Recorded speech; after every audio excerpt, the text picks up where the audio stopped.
South Africa is stepping up its border enforcement, and new figures from the Border Management Authority are showing just how extensive the operation has become. Between April 1 and July 31, the BMA intercepted 4,221 undocumented people who were attempting to enter South Africa illegally. The figures were presented to Parliament by BMA Commissioner Michael Masiapato. Most of those interceptions happened along the northern corridor bordering Zimbabwe. Other major areas included the borders with Lesotho and Mozambique. The BMA says these interceptions were part of 318 multidisciplinary operations, including enforcement activities outside official ports of entry. Officials also used the static roadblocks along major roads to identify people who had bypassed formal border controls. At official land ports, the authority refused entry to another 12,100 people during the 3-month period.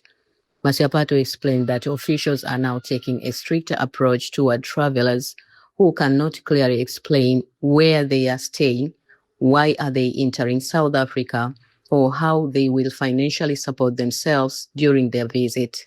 This marks a stronger enforcement approach at land borders, where immigration requirements have historically been applied less strictly than at airports.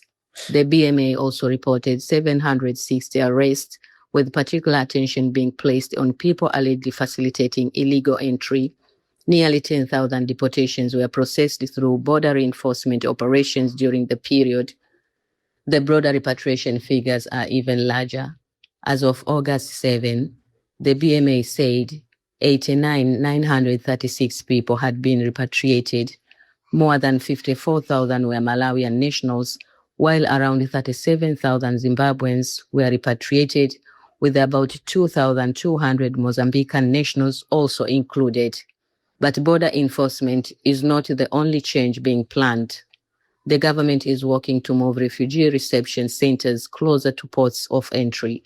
The goal is to allow asylum-related procedures to begin earlier and prevent people who receive temporary permits from failing to report to reception centers.